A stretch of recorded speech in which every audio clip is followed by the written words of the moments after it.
Hi, and welcome to Module 2. Now, if there's an overarching theme in this module, it's that of curiosity. This is a point I can't stress too strenuously ever. Things happen in therapy. People get triggered. Sometimes the client gets triggered. Sometimes we get triggered. Or in our work with people, whether it's medical work or whatever work it is, triggers happen, and then there's an upset. And from the point of view of compassionate inquiry, that is always a wonderful source of information. It's a wonderful departure for inquiry. Because the triggers that are touched, either within ourselves or within the client, always speak to some unresolved dynamic. Some unresolved dynamic that's, until it is resolved, is going to cause interference in the work, in the client's daily life, or in our work with them. So, again, in this module, we will be featuring the inquiry and the curiosity part, for which, again, we need compassion and for which we need presence. And we'll find that whatever states arise, whether it's shame or whatever else it is, they are there to teach us something.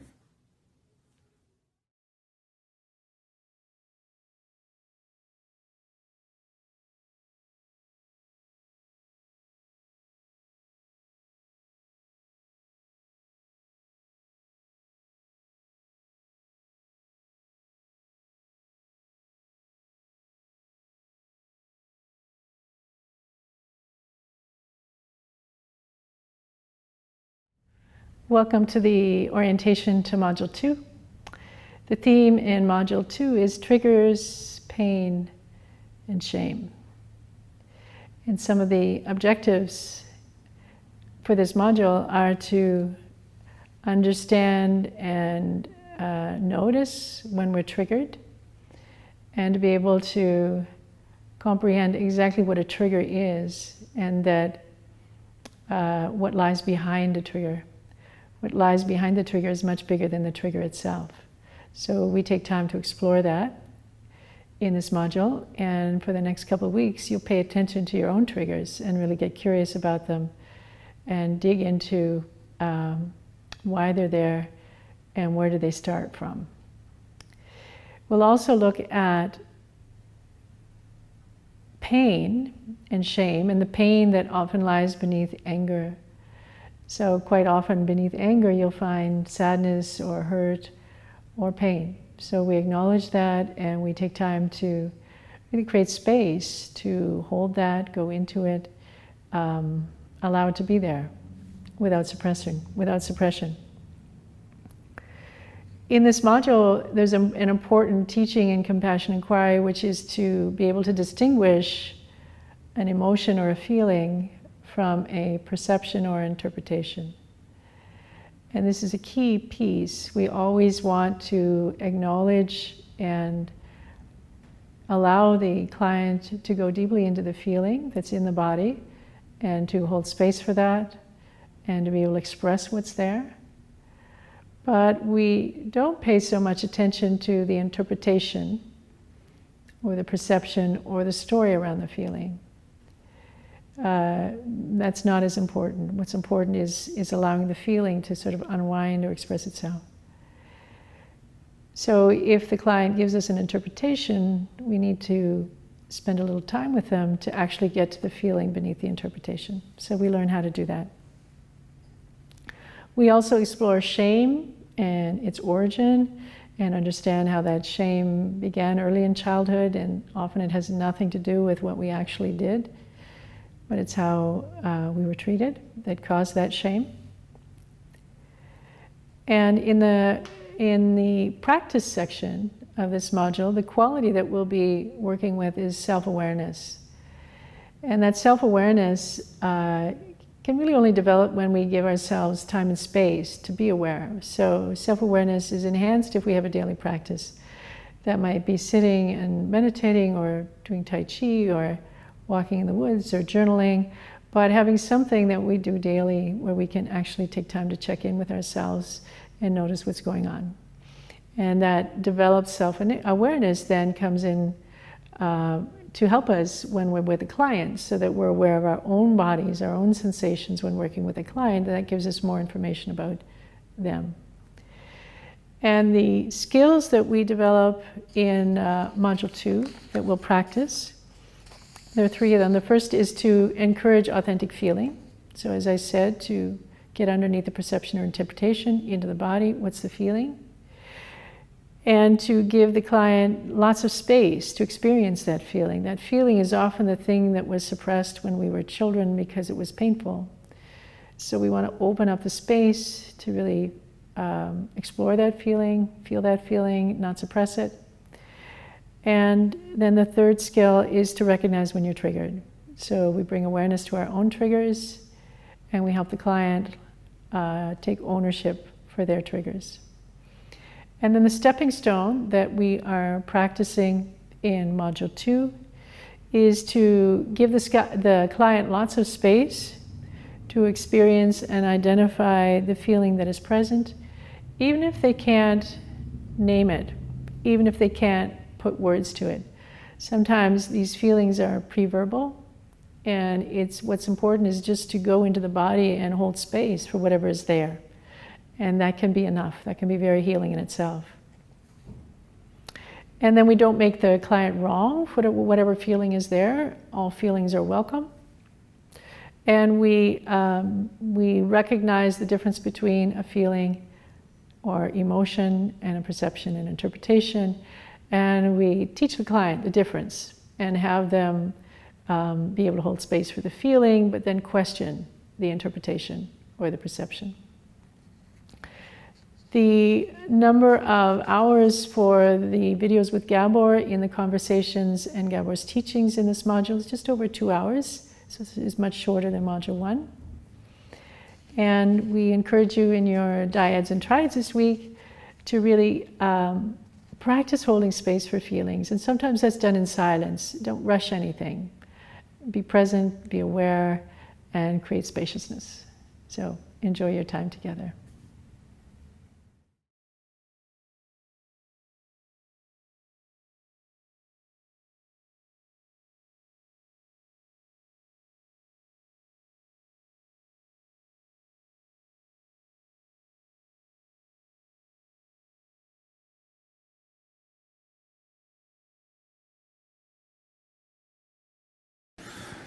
My wife, Ray, who was here yesterday and is teaching this morning, but we'll be back this afternoon. She talked to me this morning, and she's actually,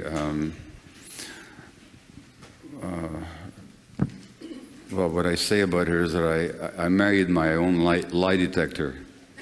And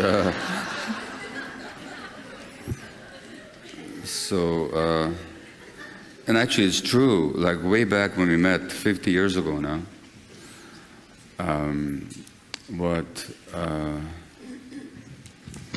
we all have our myths about ourselves. We all have our self-image. And the self-image is partly constructed out of reality, and partly it's a cover-up for our pain and our sense of inadequacy. And I'll talk later this morning about the development of the personality. But with Ray, my wife, I said to her 50 years ago that what I like about her is that she doesn't buy into my mythology. She doesn't accept the mythology that I propounded about myself. And that's sometimes painful, but that's what I wanted. You know, I wanted somebody who, it's interesting, there, 2 singers have sung a song about hard-headed women. One of them is Elvis Presley, who's got a song called Hard-Headed Woman. It's been a thorn in the side of man, you know. Ever since, if you know the song, ever since the world began, hard-headed woman has been a thorn in the side of man. And then there's another singer who sang a song called Hard-Headed Woman, which is Cat Stevens. And his song is about, I need a hard-headed woman in my life who will actually tell me the truth. So that's what I married into. Resenting it all the time, of course, but appreciating it too. So anyway, so Ray said to me this morning that she noticed that there was a lot of emotion in the room yesterday. That a lot of you who might be therapists and who might not be, you might have come expecting a certain kind of teaching, but you didn't necessarily expect to be emotionally triggered the way some of you might have been. And I do appreciate that the material I present and also just the way I present it is challenging for some of you. I don't consider that a bad thing, but I have to acknowledge that that's how it is. What you would have noticed when the very brave people who come up here and contribute, really make a contribution by sharing their story, and not just by sharing their story, but by opening themselves up to be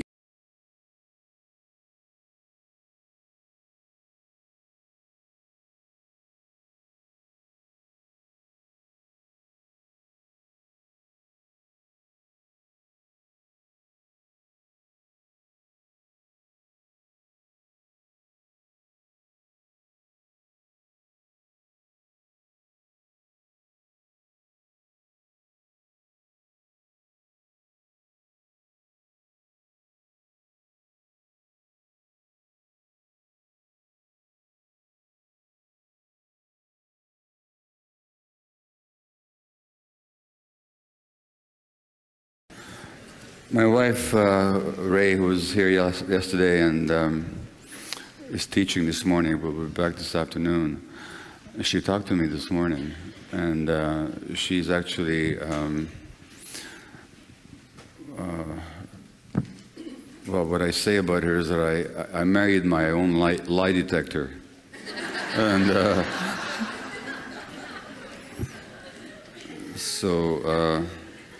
and actually it's true, like way back when we met 50 years ago now,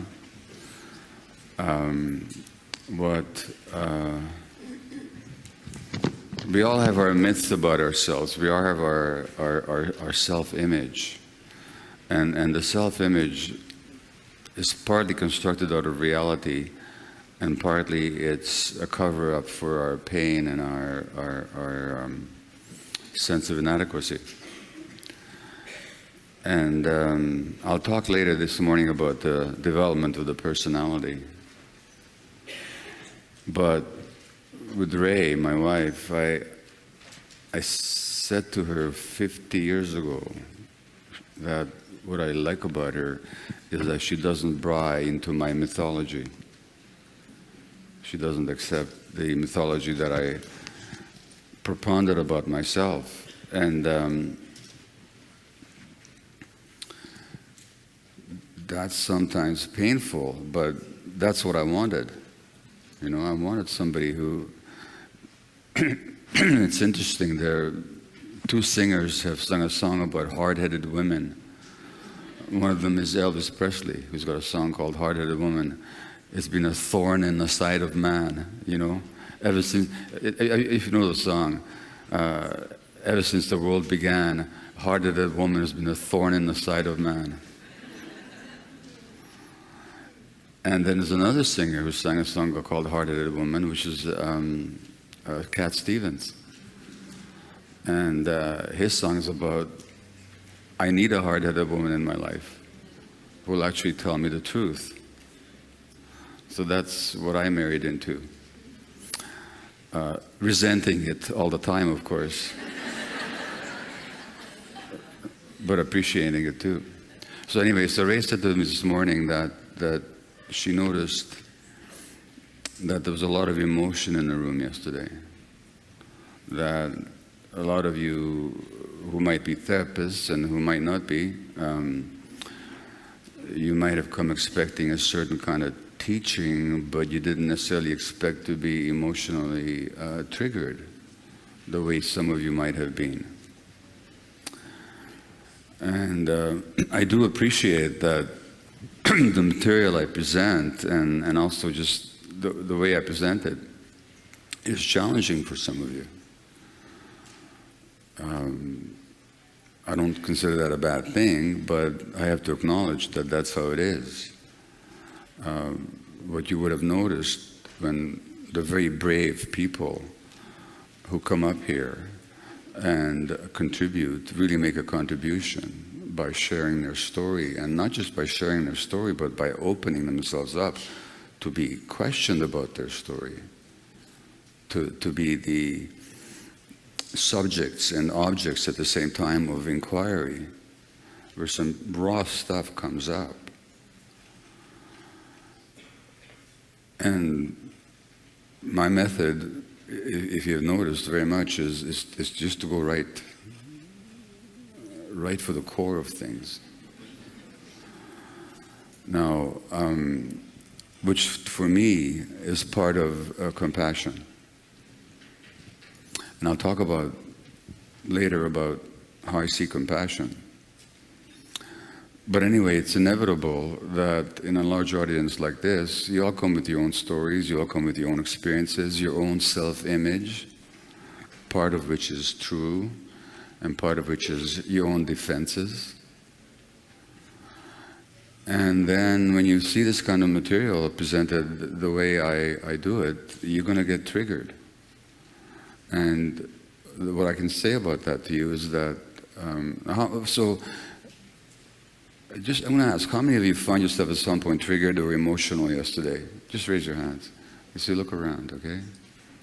So first of all, know that you're not alone. You're just not alone with that.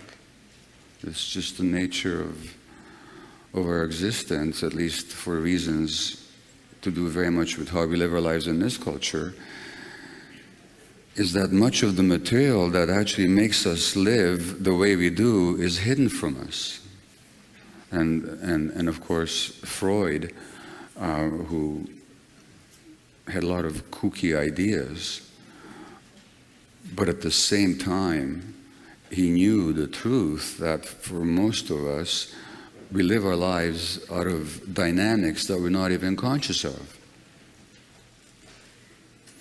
Now, he complicated things, but the essential truth that people live lives that are unconscious and that our suffering arises out of the degree to which we're unconscious, well, that's his deep teaching. Where that arises from, to me, is rather simple and straightforward, and that has to do with just early childhood experiences.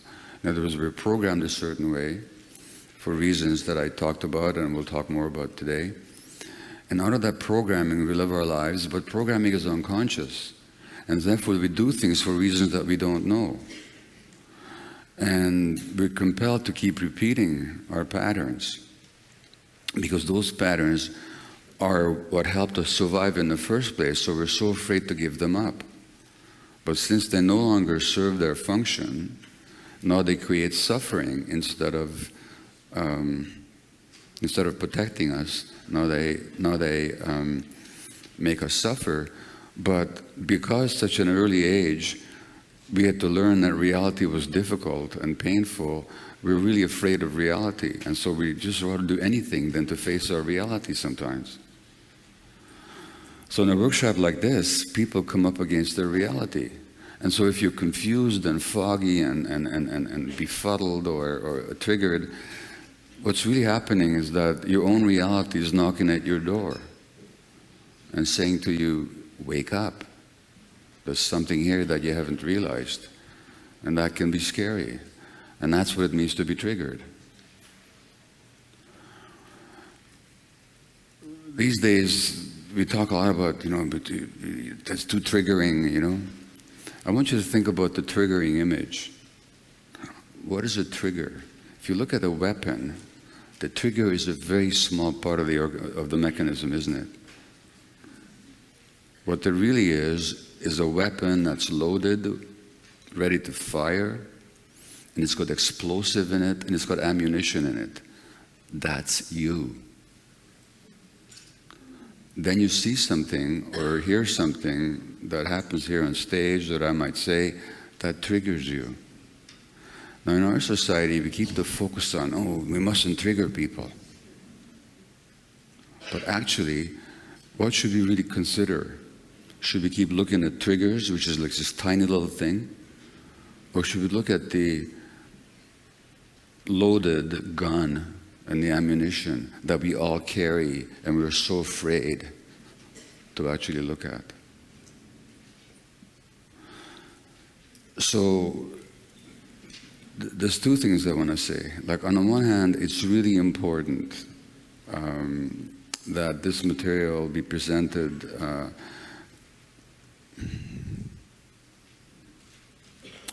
with heart, gently, because it is triggering and it is painful for people. But at the same time, it has to be presented forthrightly and very directly, because it's so simple, it's so straightforward. And people in our minds complicate things so much.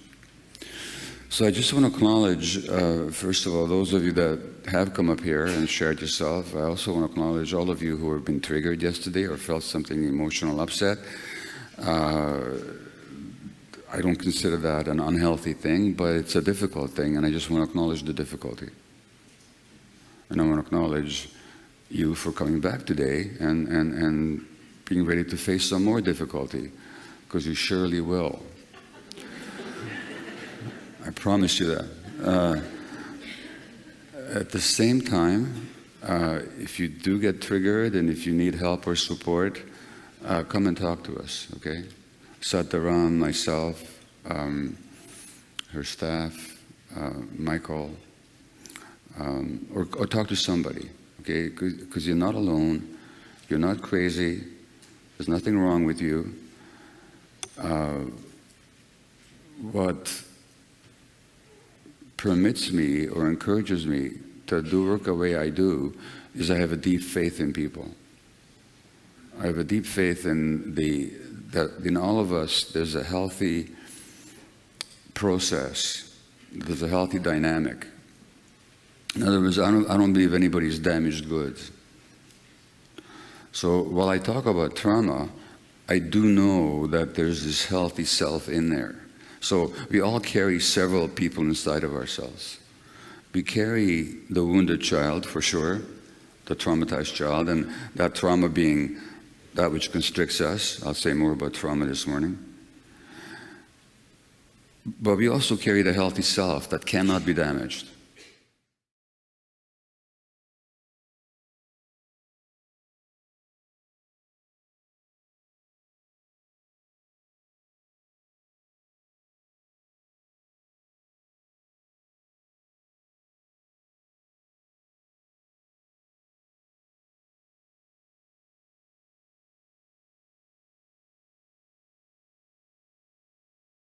The other question I had is, if you get triggered by a client, Yeah. what do you recommend we do? Like, I know to go to a mentor or supervisor afterwards and deal with those feelings, but in the moment, like, I was really seriously triggered by a client, and I was aware of it, but I had to really work my brain through it while he was still talking. So do you recommend at that point that we're pretty authentic and say that and end the session, or what would you recommend? Right. If you're triggered, personally, I think it would be very beneficial for you to say to the client, you know, here's what just happened. You said something, I'm having some kind of reaction to it. It's not about you, it's about me. So I just need half a minute to breathe and settle into myself so I can return my attention to you. Because as long as I'm in that state, I can't give you the attention that you deserve and that I want to offer you. That's simple. Now imagine, how do you think most clients would receive that? Well, we're modeling for them what we want them to do anyways, Yeah. and we're giving them permission to do the same thing. But in the moment, how would they receive it? That's pretty authentic. Yeah. Yeah. I think it would reassure them that this person will take care of themselves so they can take care of me. Right, and build up on the trust Yeah, between us. which is what my parents never did. They never Right. took care of themselves in the way that they take care of me. Right, right. Yeah, that's Okay. great. Okay, thanks. Thank you.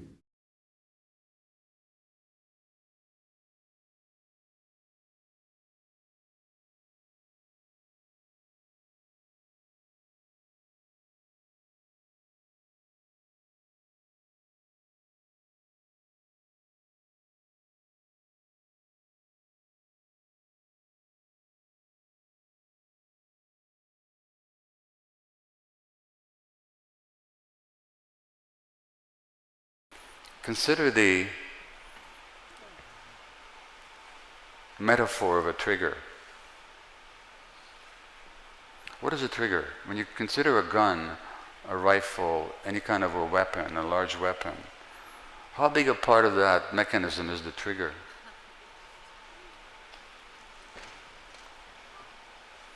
Tiny small part. What is the biggest part? The weapon, the bullet, and the explosive inside the weapon. The trigger is like this. Then there's this much larger mechanism. Now, you could be focused on the trigger, or you could put your attention on the whole mechanism, on the whole dynamic. And if you got triggered, it's because you're a gun ready to fire. It's because there's explosive material in you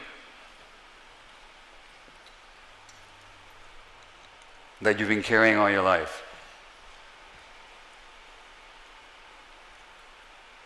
The rich learning is in getting curious about what is that ammunition in me. Never mind focusing on the trigger so much. Now, any of you that are triggered or upset or anytime, I'm just really, really welcome you telling us, either through an anonymous note, or by talking to somebody, or by raising your hand, or by talking to me privately, whatever. That's always welcome. Nobody's going to say, you're triggered, deal with it. Nobody's going to say that. We're just going to be grateful that you're communicating. That's the request, like you just did, that you communicate. But for your own sake, I'm suggesting, in your life and in your work, be much more interested in the ammunition and the explosive than in the trigger. Or to quote Eckhart Tolle, he said, be much more interested, or at least as interested, in your own reactions than in the people and situations that evoke those reactions.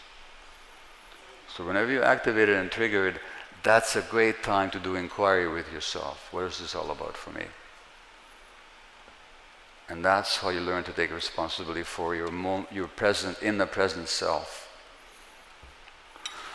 So, that's as much as I want to say about that. Again, I am very grateful, genuinely grateful for the person who wrote that note, and my offer, I hope you stay, but if you decide not to,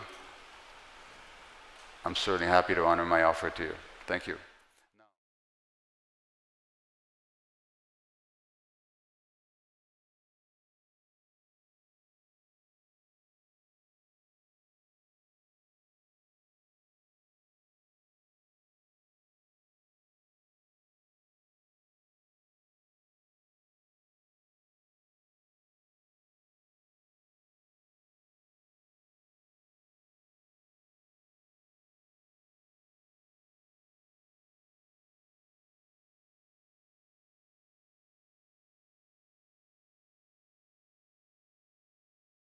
Now, the second thing is I want to say something about triggering.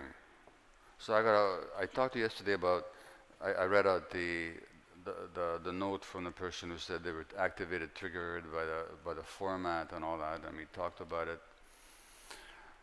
What I didn't realize until I got into the car driving away from here, I just didn't check in with myself enough to realize that actually triggered me.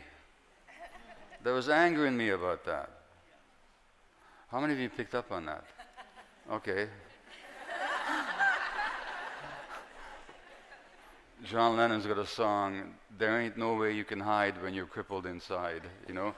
Everybody picks up on it, or more except you, you know? So there I was, very wisely teaching about triggering, but I wasn't knowing my own triggering, being triggered. Now everything I said, it was accurate, valid, I meant it, sincerely. But I didn't own where I was coming from, which is the first step. So that takes checking in. Now, what was I triggered by? I'm going to talk to you a little bit about triggering.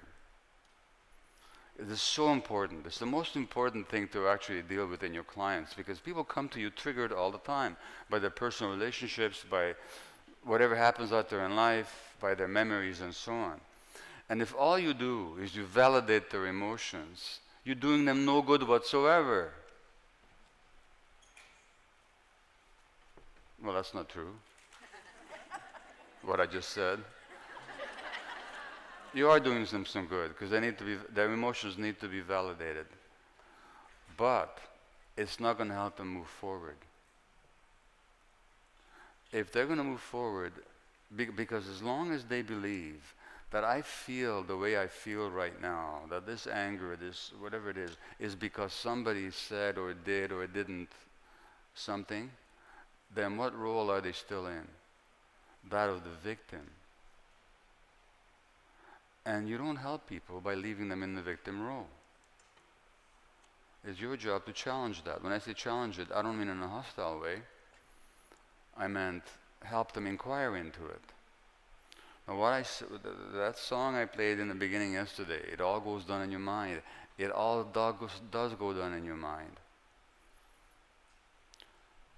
Now, I've had a number of emails and written communications since last night. Some of them just effusively thanking me for the learning, the teaching. Others telling me how protective they felt towards me because I was being criticized, and how they just wanted to protect me from all that. I didn't deserve that, you know. And then others who were just telling me how they were triggered. Now notice that everybody is watching ostensibly the same event. So again, where do those reactions or responses occur? They happen in the mind. They don't happen over here. They happen over there. And that's what you got to be interested in. That's what your clients have to be interested in, is what's happening here. Now, so let me tell you about what I was triggered last night when I got that letter that I faked my way through. I wasn't the fake. I meant what I said, but the faking was in not dealing with openly with what was happening inside me. So what about that made me angry? Well, I could say, and I could recruit some of you to support me, that I was angry because here I was doing this hard work and all this, and all I get is this negative, you know. I could have said that's why I was angry, but that's not what I was angry. You're never angry about what you think you're angry about. That's just the first rule. Never, ever, ever, ever.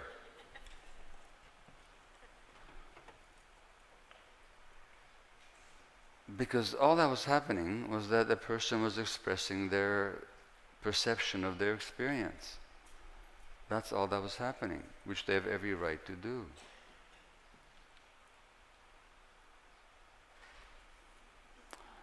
One of my teachers, whose name is A.H. Almas, A-L-M-A-A-S, he talks about his theory of wholes. And what he means by that is that we're born, he says, with our essence intact, our essential selves intact. Clarity, presence, love. These are all aspects of essence. Value. An infant does not think of themselves as worthless. No, this is not conscious on their part. That essence has to develop, but it's there. However, for the essence to develop, the environment has to mirror your essence. So for you to realize your value, your worth, the environment has to mirror that back to you. Now, in my case, and how the environment, by the way, mirrors it back to you, is if the parents are happy around you and they can see you. Now, my mama didn't pick me up and let me cry for an hour and a half before feeding me. She didn't see me. She didn't see who I was. And when she was unhappy because her parents had been killed and in Auschwitz and my father away and all the fear and the terror of that first year, she wasn't happy. How could she be? What do I make that mean? I make it mean that because the child is a narcissist, in the sense that it's all about her or him, so when she's unhappy, guess whose failure that is? It's mine. I'm not worth it. If I was, she'd be happy and she wouldn't be giving me to strangers. Therefore, she's not mirroring my essential worth, and where the essential worth is not mirrored or supported, we develop a hole. We lose that connection to our essential worth. Now I am worth less. Unworthy. Well, then we cover up that hole. We cover up that hole with any number of ways. One of them is, for example, to make myself very valuable to people by going to medical school and becoming a great teacher or healer or whatever. And that covers up my hole of where there's the lack of worth. But because it's not really a connection to my inner worth, but a covering up of the hole where that worth is missing, whenever anything happens to take away my defense, to take away my covering it up, the hole opens up. And I get very angry because I don't want to see it. I don't want to experience that. So when I get triggered, it's because something incomplete in me has been uncovered, and I don't like it. And I blame the other person for uncovering it. So I'm angry. Rather than allowing myself to experience the whole, and then see what happens, and owning it, then I'll want to defend myself, and even perhaps to attack the other person.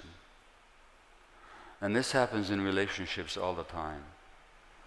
Something happens in a relationship that uncovers your hole, where your own sense of worth, own sense of value, your own sense of lack of love gets uncovered, and then you blame the other person. They triggered me. Well, nothing wrong with being triggered. It just happens. Every time you're triggered, though, you can do one of two things with it. You can try and attack or dismiss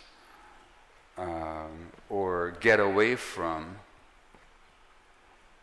whoever is triggering you, withdraw from them, like me withdrawing when I'm not picked up at the airport.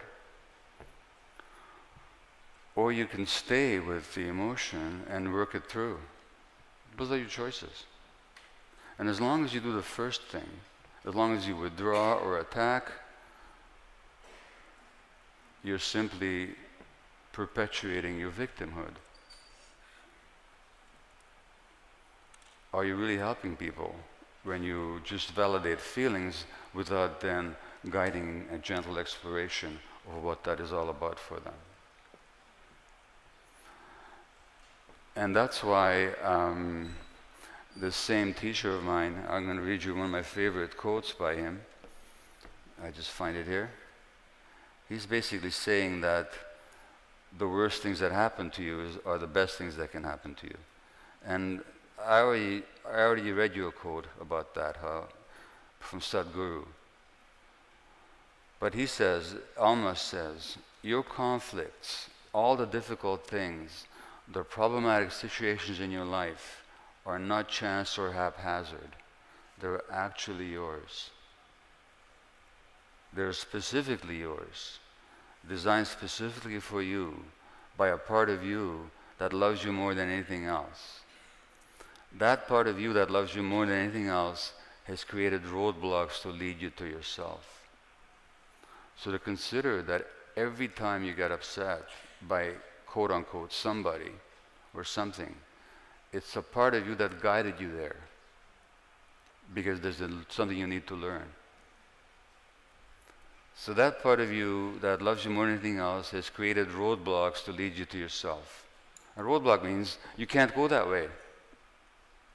You just can't go that way. You've got to find the real path. You're not going to go in the right direction unless there is something pricking you in the side telling you, look here, this way. And that refers to upsets. It refers to anxiety, depression, physical illness, anything. There's something telling you you're not going in the right direction. Look here, this way. That part of you loves you so much that it doesn't want you to lose the chance. It will go to extreme measures to wake you up. It will make you suffer greatly if you don't listen. What else can it do? That's its purpose. So when you get triggered, be grateful. Once you've come to your senses, that is. And get curious. What is the hole here? What is the emptiness? What is the loss? What am I missing here? Because I'm telling you, if I was at the stage of fully being in touch, knowing my worth and value, not for what I do, but just as a human being, then anybody could write any note whatsoever, and I'd say, that's curious, let's just look at it. But there'd be no anger in here.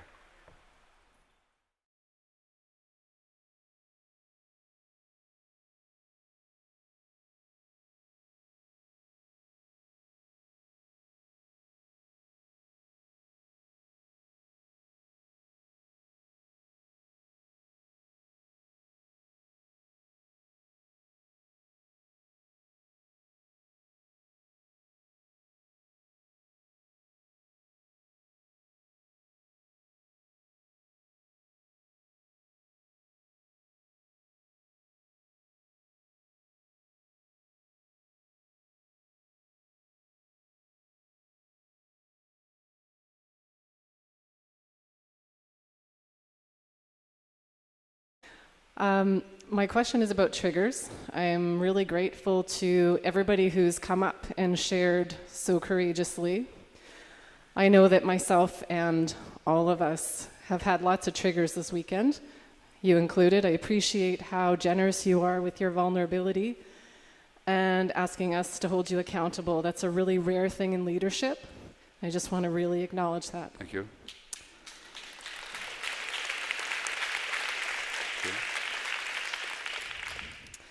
I'm not sure if my question is part of your domain, so if not, just say so.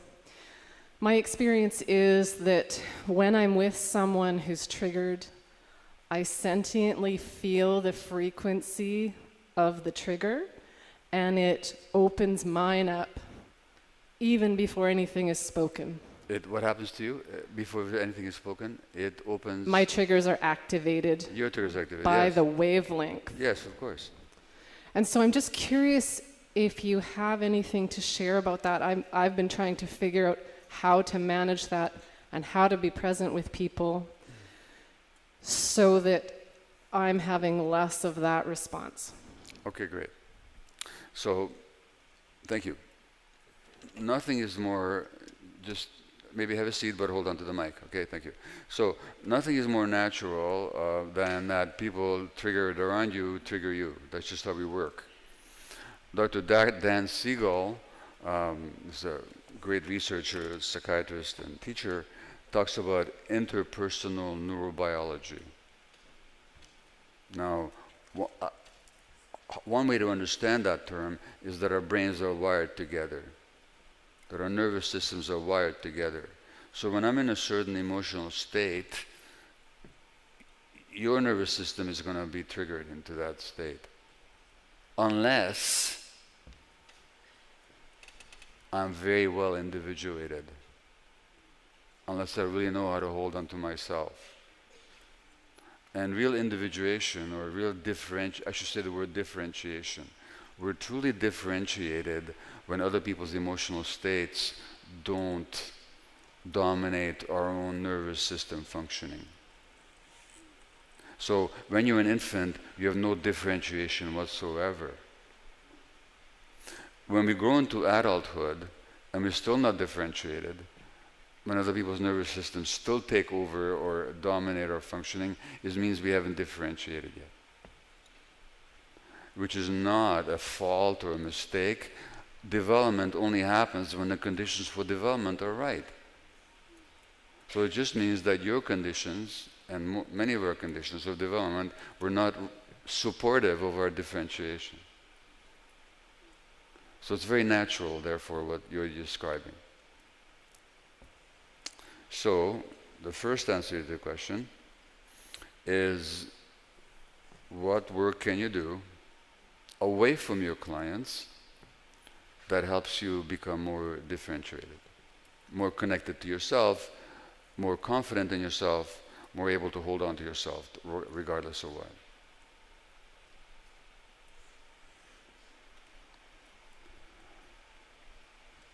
So, just to give an example, maybe self-serving, but yesterday afternoon when I read that letter, and then I told you this morning I was triggered, nevertheless, I didn't handle it too badly. I acknowledged, and I saw the truth in it and all that. I didn't handle it as fully as I might have, but it wasn't too bad. Now I can tell you, some years ago, that same letter would have just got a defensive, aggressive response on my part. Which means I have come some way towards that differentiation that I'm talking about. So that can be done. It's just a lot of work. Just a lot of work. That's the first point.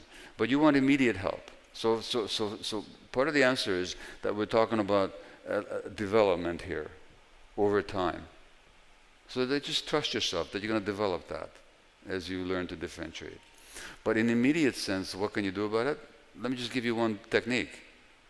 Okay? You're talking about clients here, is that right? Yes. Okay, yes? Okay, how about saying to them,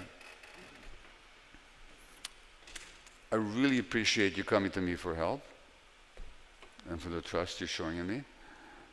And I'm going to reward that trust, I'm going to respond to that trust by telling you something. I'm not fully healed yet either. And sometimes stuff will happen for me that'll trigger me. And sometimes you will say something that'll trigger me. That doesn't mean you said anything wrong. It just means that I'm triggered. There's something in me that isn't complete yet. So I'm always going to be grateful when you trigger me, because it's a chance for me to learn something about myself. But when that happens, sometimes I'm too overwhelmed to give you the attention or the answers that you need. So here's what I'm going to do. Every time that happens, I'm going to recognize this about me, and I'm going to tell you, you know what, I just got triggered. Let me take a moment to take a few breaths. And it's not your fault. In fact, I'm thanking you for it. But it's going to happen. So let's find a way of, and I promise you that every time I get triggered, I'm going to learn something, and I'm going to bring that learning back to you. But can we make room in our relationship for that to happen sometimes? Now they may say, I can't handle that. And then you can say, well then, maybe I'm not the best person to help you. 95% of people will be grateful. And 5% might say, I can't handle that. Okay? Hi, Itzka, thank you. Okay, you're welcome.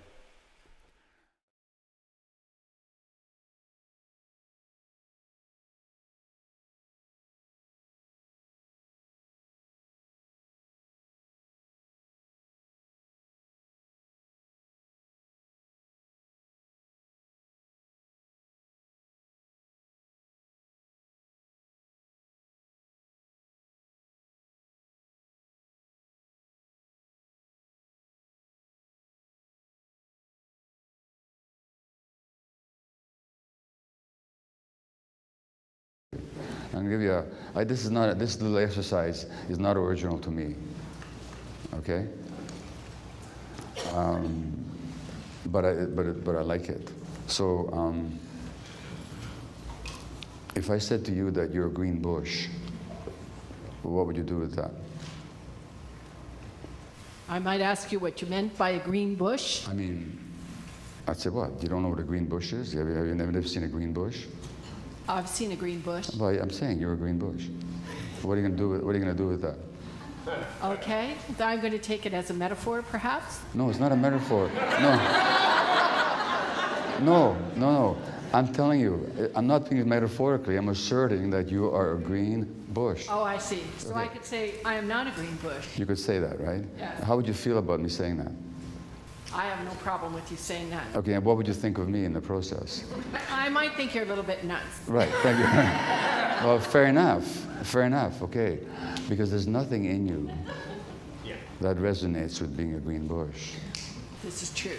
But it may be that I could say something, I don't know you personally, and maybe you're completely realized and complete and grounded in yourself, in which case there's nothing I could do to knock you out of that. But let's say you do have some insecurities, and I made some kind of a comment that actually touched upon your insecurities. Not if I said, I'm going to use this as an example. What if I said, that was the stupidest question I've ever heard. Okay, now what would you do with that? Okay, that might hurt my feelings a little more. Right, okay. Doesn't fit with my Okay, so, self-image. but you see, it's no more true than that you're a green bush. Yes. So why would that stupid assertion that this is the stupidest question mean more to you or make you upset, when me asserting that you're a green bush did not make you upset? Okay, back to my original. No.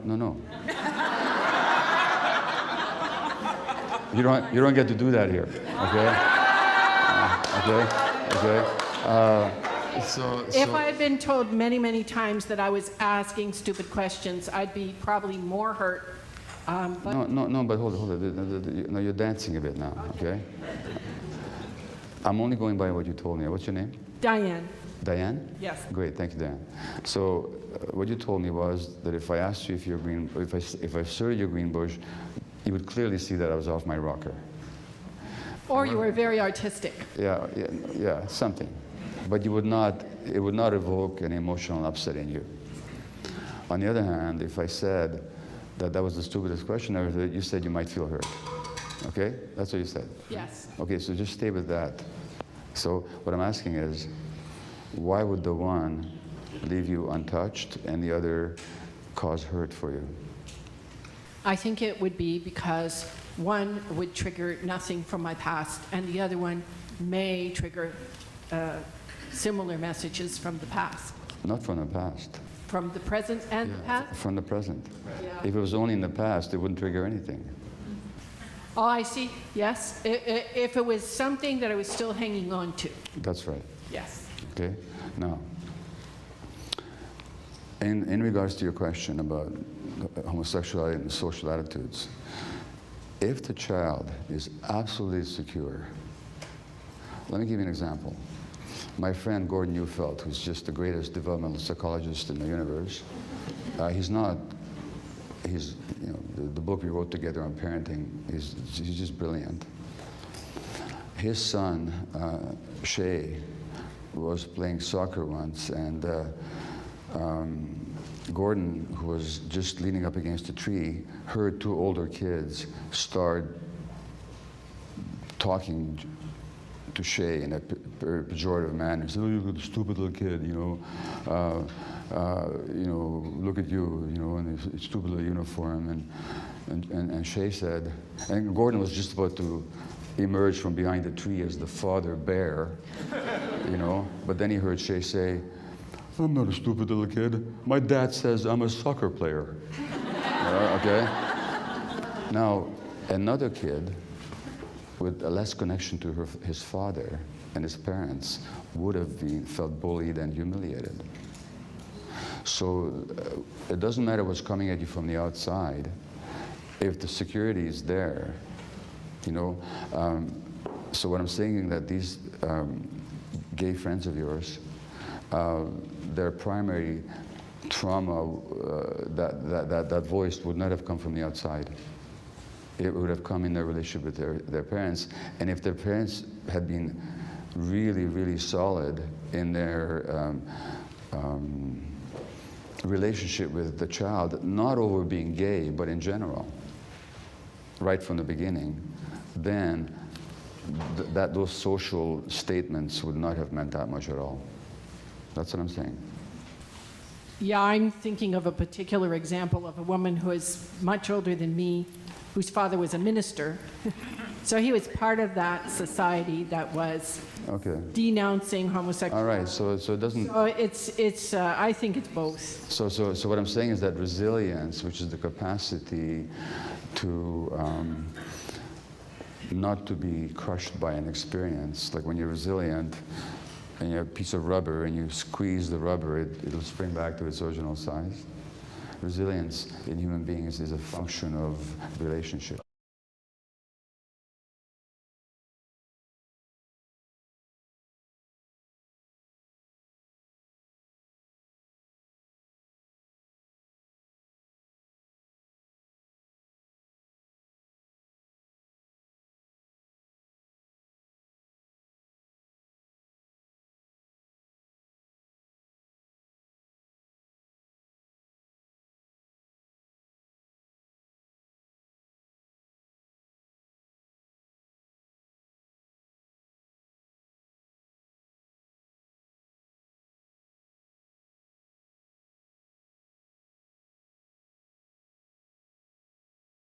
Can you just help me understand a little more the difference between expressing your feelings that may be defensive but that are authentic versus what you're describing, which is getting to a place of authenticity? Does that? Let's say you're really angry, and that's an authentic feeling, and there's a misattunement in the attachment. Mm-hmm. So is the anger authentic in your view? Are the feelings authentic? Well, are you expressing yourself, your true self? Well,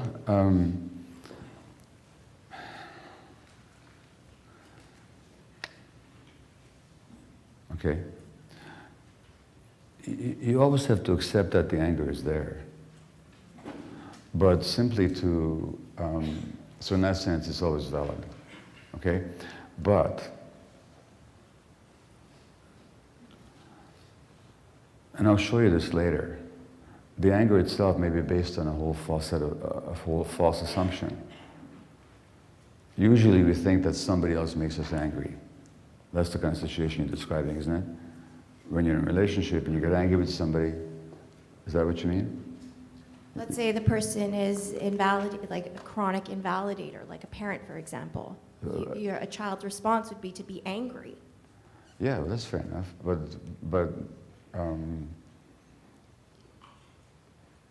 But usually we're not talking about parent-child situations. We're talking about adults here, right? This is not a parenting course. If the parent invalidates the child and the child gets angry, that's a really good sign on the side of the child. And it also means that the relationship with the parent is working sufficiently, the child is not afraid to be angry, they don't have to suppress their anger, which actually is a positive statement about the relationship. Are you with me? If the child can experience the anger, it means they haven't repressed it. They felt safe enough to at least experience the anger. So whatever the parent is doing that's invalidating the child, it's a good thing that the child is in touch with the anger. Because the worst case scenario, that the child represses the anger. You're not getting that? So is that authenticity? Are you talking about a small child or an adult child? Who are we talking about? I guess an adult child. Like yourself, for example. No. No. Okay. Are you talking about yourself? Maybe.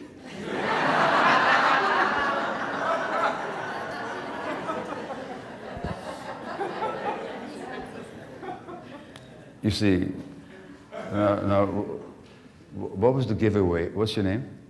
My name? Yeah. Laura. Laura, okay. You tell me if this gets so comfortable for you, okay? But I'm just going to use you as a case example, if I could, for a moment. What's the giveaway in this question? In fact, what was the giveaway in Heather's question? Like, they both stood up to ask theoretical questions. What's the giveaway that the question is personal? And you can't resolve it on the intellectual level. Yeah?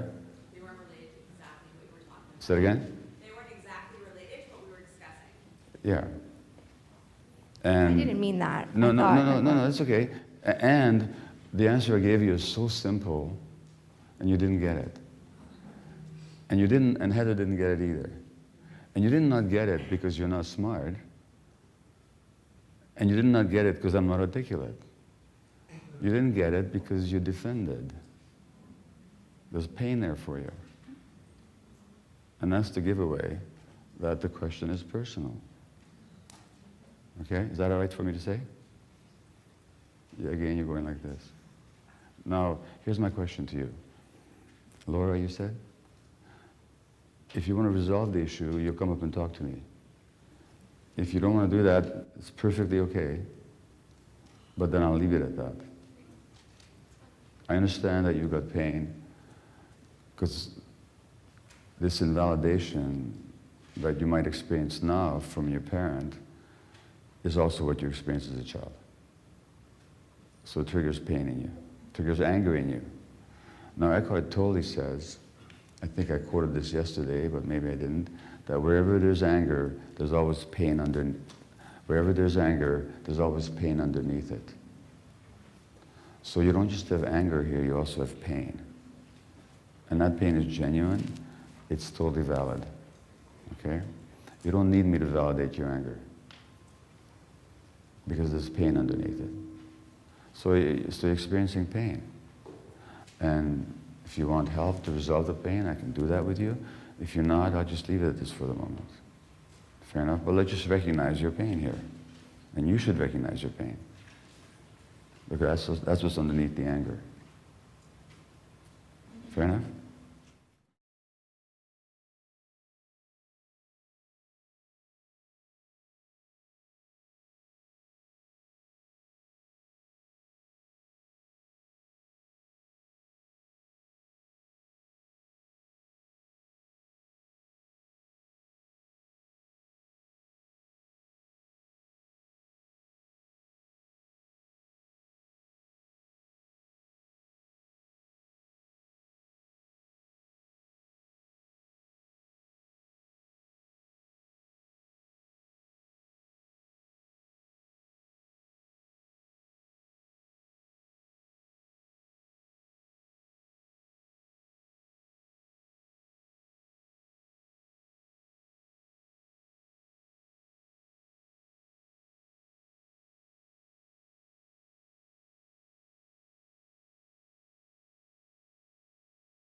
recent experience which is even more profound in the holding. Okay, so what you're saying is you're more profound than I am. No, I'm not saying.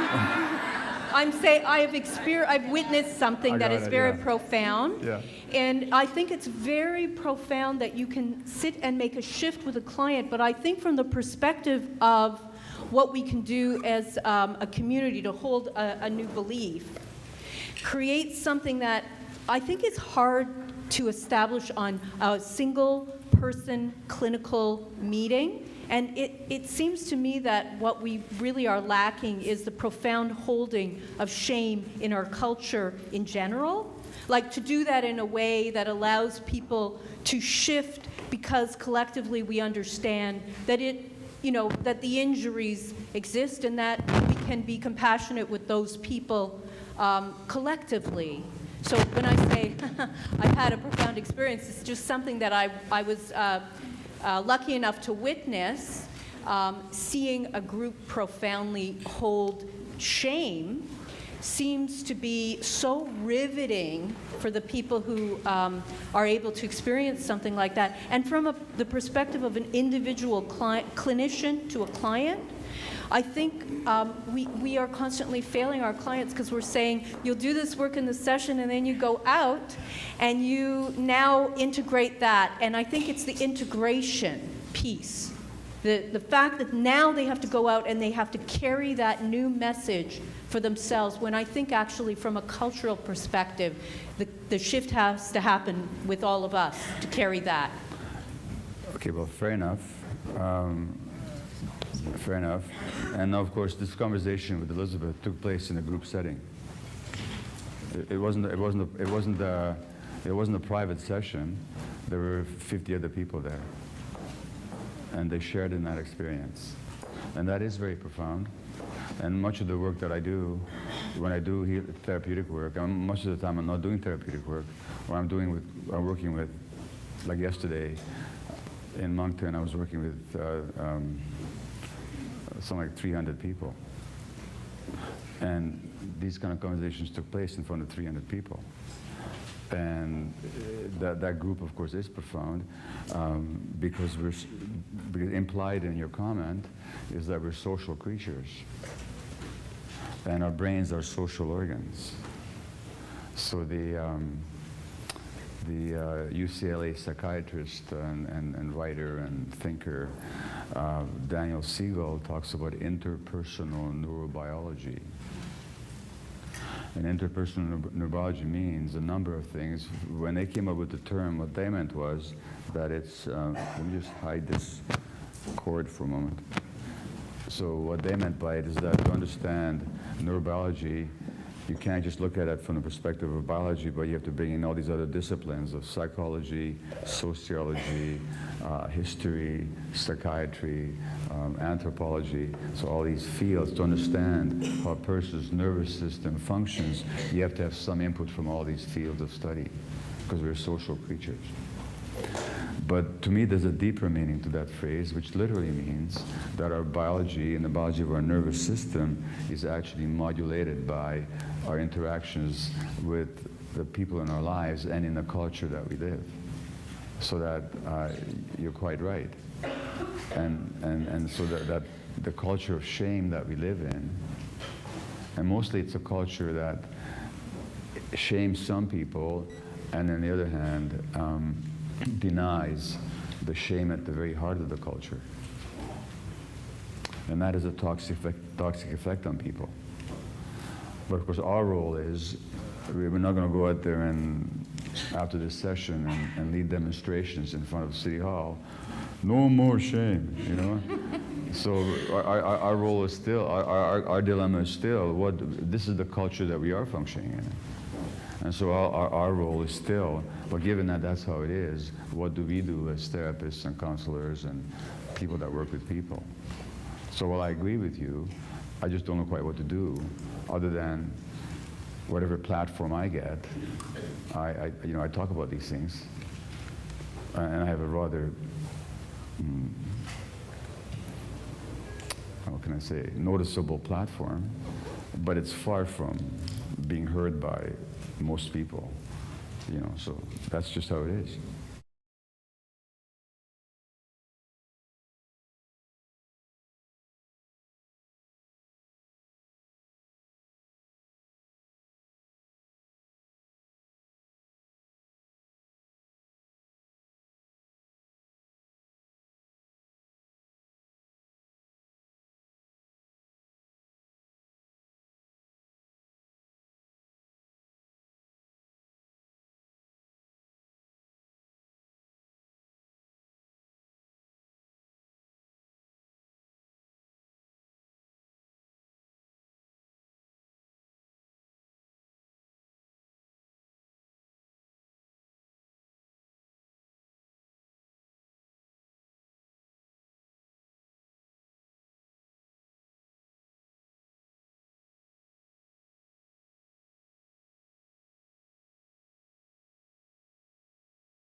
I was just thinking after the conversation yesterday and this morning that a lot of our behavior is the avoidance of pain or the desire to. A lot of our actions are trying to avoid pain.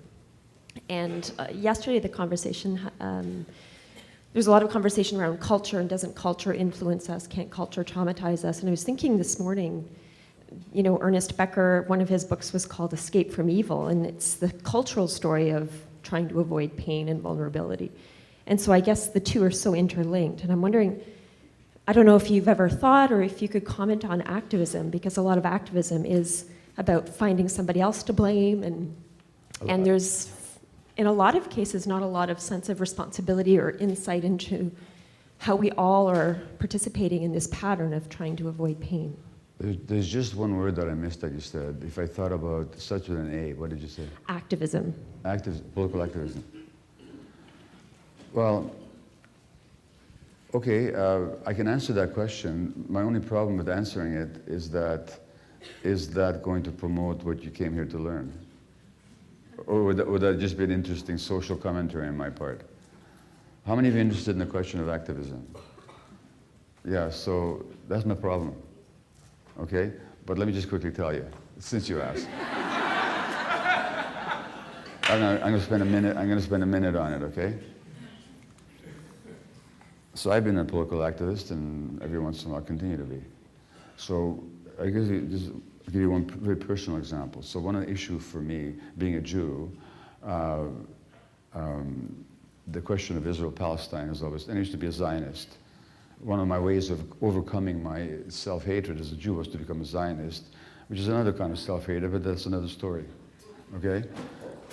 Because, and the reason I say that is because now you develop this heroic image of yourself as a way of compensating. So in my view, I'm not trying to convince you of anything, but in my view, the Zionist triumph was achieved at the cost of murder and ethnic cleansing.